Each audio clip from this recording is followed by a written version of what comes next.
Hello, today we are going to record for you a channeling of Lilith.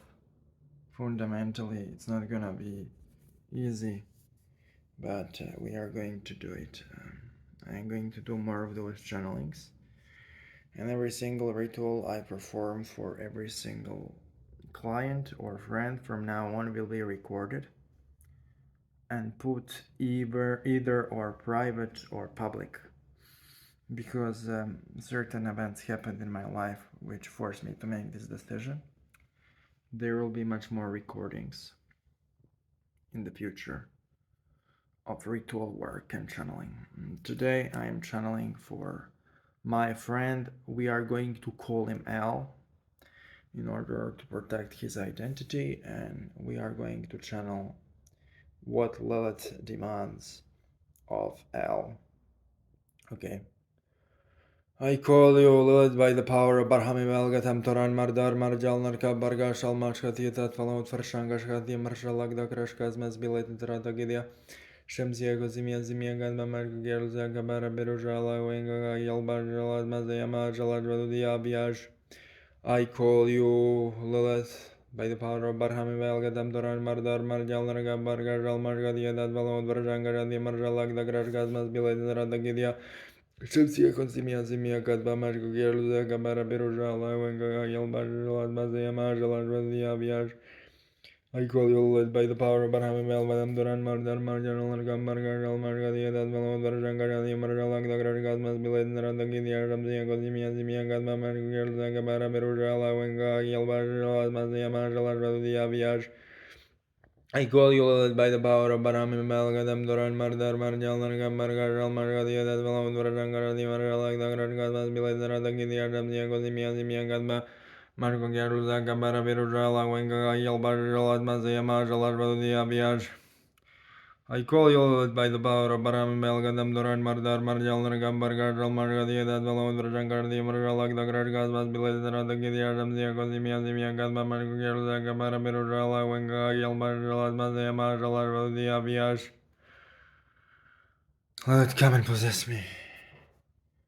Speak what my friend needs to do. You need to come into the forest, on the place you usually visit. You need to dig the hole in the ground and call me with the chant, Lilith Atava Tanai. Then, when you presence my force, spill the blood of the chicken into the hole in the ground and demand of me to infuse you with my power. I will. You need to stop drinking alcohol because it intoxicates you and breaks the covenants you already made. It is my personal command that you should also learn psychic vampirism and predatory arts. The darkness of your being needs to be developed more deeply. You need to stop drinking for 17 days. During those 17 days, you have to present me on a daily basis to a particular degree. Otherwise, our work will be significantly weaker. The time for your reckoning has come. The night of your soul is opening. I will give you everything I promised. It is time for me to fly.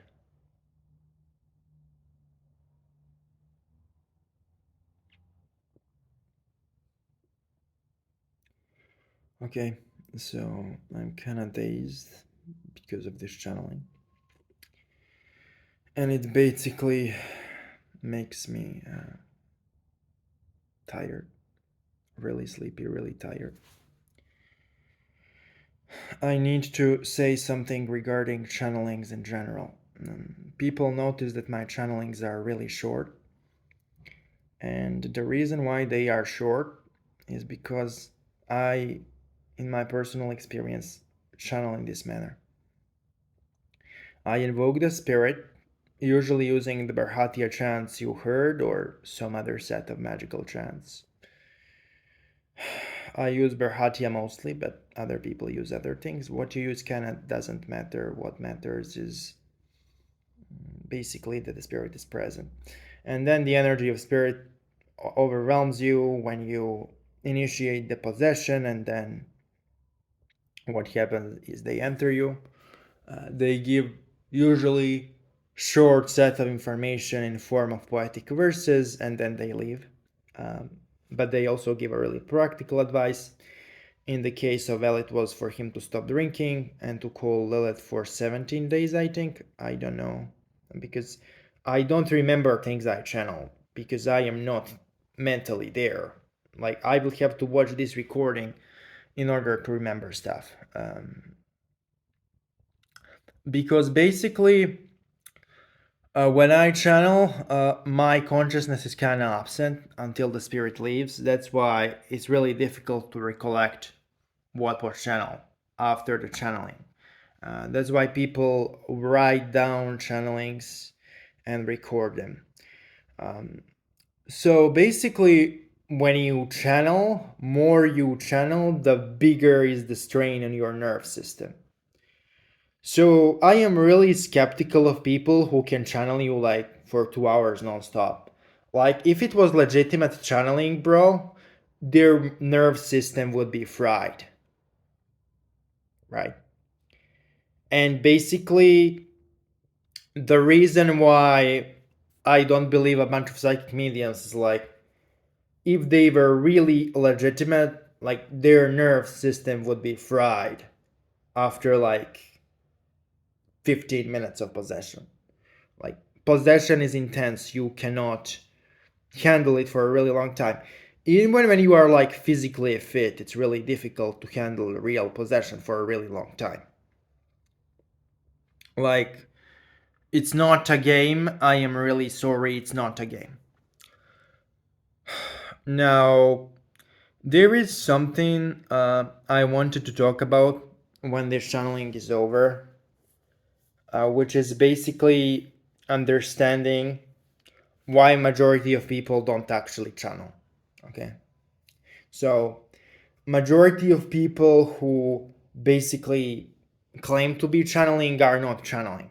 Okay, channeling is receiving information directly from the spirit, and it's different than divination, and it's different than basically tarot reading. Like, channeling is you getting possessed, speaking in a different voice, and then saying what spirit has to say. There is really few legitimate channelers out there, because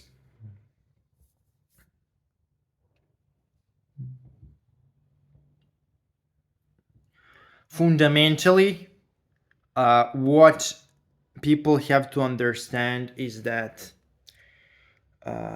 channeling is extremely difficult. It's extremely stressful to neurological system and body. To prepare for channeling, you have to pray a lot and do a lot of chants in order for your body to be able to withstand the presence of the spirit. That is really required for any kind of serious spiritual work. And fundamentally, if one wants to channel Lilith specifically, he needs to be initiated into her energetic sphere of Gamaliel and work with her for a really long time in order to receive consistently pure information. So we are going to discuss, for the sake of this video, how to actually initiate into Gamaliel and how to actually obtain that information. Now, I will not use the divine names techniques here for this video, because a lot of my audience is not interested in Islamic approach to Lilithian path, so I am not going to force it upon my audience. So I will share technology which I used previously. Okay, so this is technology I used previously. right now I use different approach, but because nobody is really interested in Islamic approach to magic and working with those entities, I am not going to force it upon my audience. Like, you are free in comment section if you are willing to basically get new Islamic approach to initiating into Gamaliel. Fine. Uh, you know, you can like type in the comments and I will film the video. Because I decided to be much more interactive with my audience. Because really, I in the past gave a lot of authority on this channel to people who were not me, and it didn't end up for me or the channel the best. So there will be much more those channelings, and then you will be able to express in the comments who you want me to channel or what kind of approach you want me to teach in a tutorial. So specifically for this Gamaliel work, I advise for Gamaliel initiation to be a representation of your personal relationship with Lilith, right? Because Gamaliel is a sphere energy level of obscenity, right? It's a energy level of mental perversion in a sense, right? So sexual action which is kind of obscene, but not in a physical way, in a mental way, right? So Gamaliel also corresponds to illusions and to dark visions, and its energy level correspondent to Lilith. So if you want to boost your psychic abilities and soul travel, Gamaliel is the energy level to be on, right? So fundamentally, what needs to be understood is if you forcefully try to initiate into those energy levels, you are going to get backlash. So my advice is basically what you need to do is you need to light 2 white candles and you need a clay pot, right? Then you need to draw a circle around yourself and sprinkle it with salt. Put a clay pot in front of you and 2 white candles. Then you need to visualize a red moon irradiating light above your crown chakra, above your head. And you need to visualize the rays of red moon basically penetrating the edges of the circle you sit in, right? Then if you visualize it for long enough, you're going to start feeling energy radiating from the edges of the circle you are in, and that is going to basically raise a sacred space. For people who have trouble raising sacred space visualizing, I am going to give a chant with Lilith. So Lilith Artavatavene is the chant to raise the sacred space. Basically Lilith Artavatavene, Lilith Artavatavene, Lilith Artavatavene, and you focus on the intention of raising sacred space. Okay, and the energy will raise, the space will raise, you will be safe. Then you can basically call Lilith with the chant Ha Lilith Ama, Ha Shadim over and over again. And you should chant until the energy of Lilith is really present. Then you should light 2 white candles and offer any kind of incense you have into the clay pot. After that is finished, basically you should say Lilith to initiate you into Gamaliel. That is what you need to do, okay? That's how to initiate into Gamaliel. It's really simple. You have complete procedure. The only offerings you need are 2 white candles and an incense, okay? Now, there are some drawbacks of initiating into Gamaliel and the entirety of the Qliphoth. You're gonna get accused of obscenities you didn't do. You're gonna get slandered. I know a lot of people who work with Lilith heavily, and Gamaliel and who are slandered by different individuals. You could get judged for the visions you have during your operations. You could have indecent sexual thoughts you shouldn't express, and you will get visitations by different sexual entities such as succubi or incubi. My advice is to not give them any energy and to preserve your sexual energy and not express it. Sexual energy is really intense and it shouldn't be wasted. And since I quit any form of adult entertainment for a while now, I am also going to say that adult entertainment, also known as pornography, is basically designed for you to waste your sexual energy to an extreme degree in order for you to be more easily controlled. Now, I am not against people who are part of that industry, and I also don't judge anyone who consumes the content. But what has to be understood is that that industry is designed to make you addicted to it and replace genuine relationships and connections with people. And it is designed to destroy you, and it had a really destructive influence on my life and on a lot of other lives. It was really hard for me to get rid of that addiction. I finally did it. It is shameful for me to admit that I was addicted. Fortunately, I got rid of it. It was really hard, but it was done. It was necessary. If you work with succubi or incubi to any capacity, what you need to understand is that working with them demands extreme amount of moderation, otherwise it is going to become destructive. In the future, I will also film a full video tutorials on how to work with succubi and incubi effectively, but it will demand a separate video with a full explanation.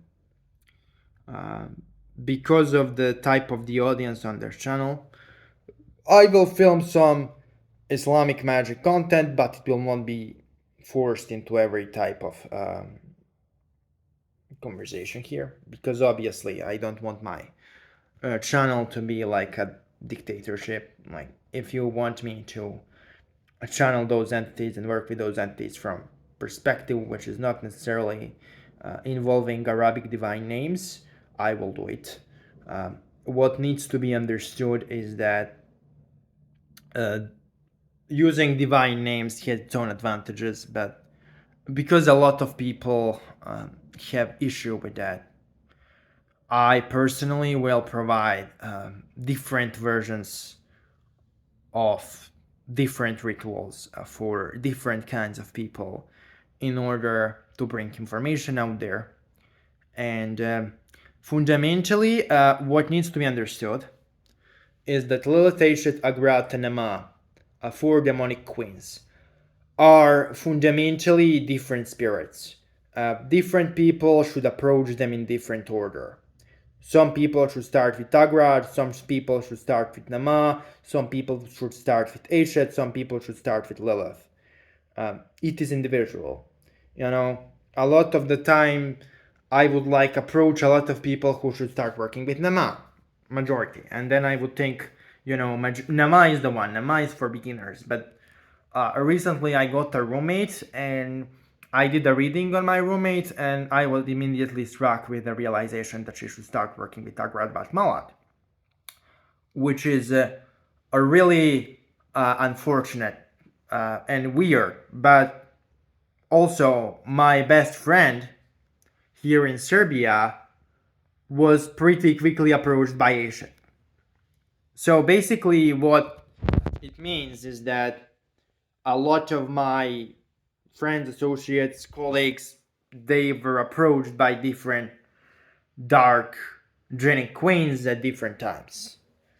So I would have to do you like an individual channeling, reading, or just like talk to you to see like with which of the 4 queens of the dark gene you should start working.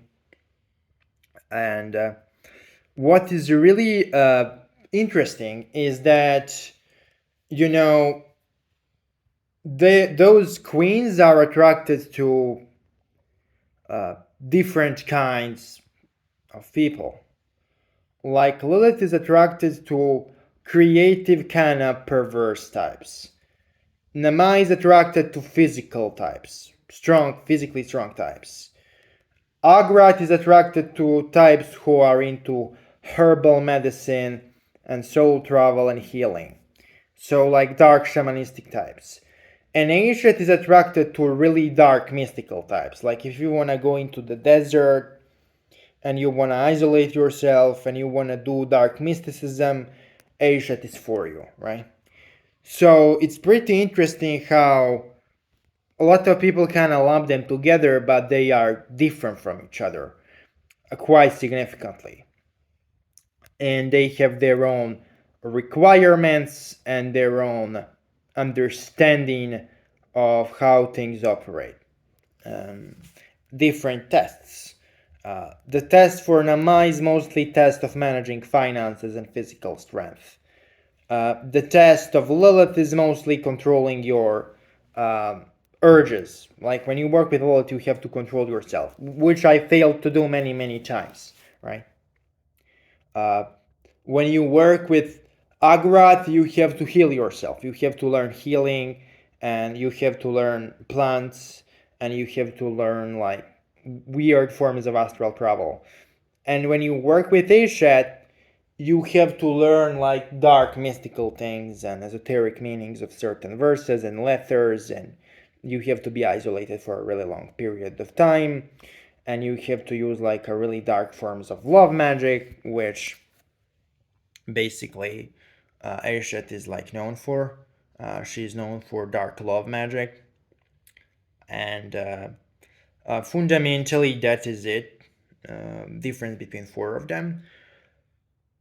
I really want to also point out that there's like a lot of misinformation about them. That they are somehow like there are 2 opposite camps. One camp is like those are dark mothers, they are 100% safe, and another camp is like those are demons, run away. Both of them are like wrong because truth is in the middle. They can be dangerous, but if you handle the situation right, it is going to be okay. Okay, so indeed, if you want me to like do a channeling for you, if you want me to give you personalized chants, if you want me to give you advice, you can message me through the links in the description of this video. And for the end of the clip, I will say that when you work with those entities, you have to be ready to change your life to manifest your goals. Working with entity doesn't mean entity exclusively doing things for you. It means entity working with you to achieve the goal. There has to be cooperation, okay? If you want more content like this, like and subscribe and click notification bell.